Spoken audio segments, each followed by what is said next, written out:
bertanya, Bu ya. Silakan. Di masjid tempat saya ada sebagian kecil warga yang mengadakan pengajian, yang mana dalam pengajian tersebut dia suka membid'ah-bid'ahkan. Kemudian warga yang lain tidak suka dengan pengajian tersebut. Maka ada wacana untuk melarang pengajian tersebut di masjid tempat kami. Jadi apakah hukumnya melarang pengajian tersebut, Bu ya, dan bagaimana cara yang baik untuk melarangnya agar tidak terjadi perselisihan, Bu ya? Terima kasih, Bu ya. Assalamualaikum warahmatullahi wabarakatuh. Waalaikumsalam warahmatullahi wabarakatuh. Bid'ah memang ada.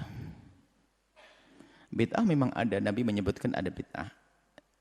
Tapi ada kesalahan adalah sesuatu yang tidak bid'ah dibilang bid'ah. Itu yang enggak benar. Jadi kalau masalah bid'ah memang enggak boleh kita ikuti. Bid'ah adalah bid'ah dhalalah, kita haram mengikutinya. Kita haram menyebarkannya. Bahkan kita harus perangi bid'ah dhalalah tersebut, bid'ah yang sesat. Cuman yang repot sekarang ada orang yang salah menilai bid'ah, bukan bid'ah dibilang bid'ah. Maka dia adalah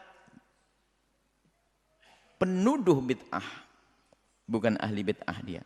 Penuduh bid'ah. Jika seperti itu betul, itu penuduh bid'ah, maka sangat wajar kalau pengajiannya diberhentikan. Saya tidak tahu dia kelompok apa ini.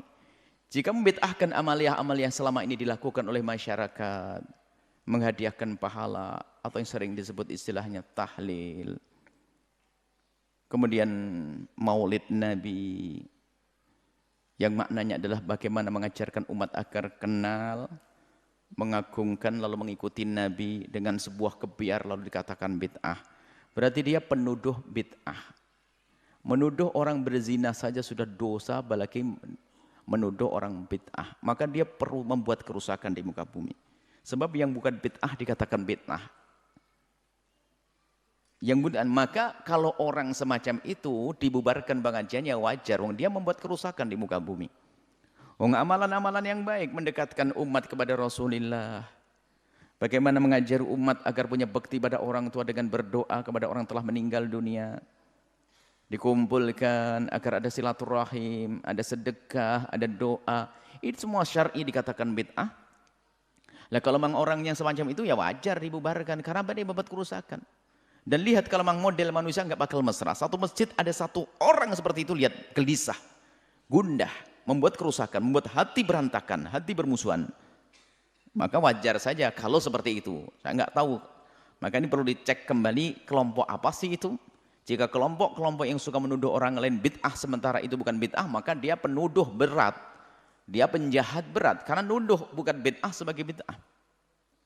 Ini bahaya sekali, ini salah berpikirnya, salah fahamnya. Kalau orang salah beneran, orang awam salah karena nggak ngerti. Ini belajar salah, ini repot sekali. Kalau orang awam tidak mengerti, ya sudah nggak ngerti. Tapi dia belajar, gayanya ustadz. Berarti dia salah baca. Kalau sudah salah baca dibenarkan nggak boleh, nggak bisa. Maka itu berbahaya, sangat wajar dibubarkan. Wajar dibubarkan kalau memang seperti itu. Kita tidak ngerti model apa sih yang sesungguhnya, cuman rambu-rambu seperti itu. Rambu-rambu yang perlu kami hadirkan seperti itu. Jadi jika ada model-model orang semacam itu, maka tidak boleh mengajar di tempat tersebut. Dan dibubarkan, bukan sangat dibubarkan, dilarang. Karena dia suka menuduh saudaranya melakukan bid'ah, padahal saudaranya bukan pelaku bid'ah. Itu bahaya sekali. Wallahu a'lam bishawab.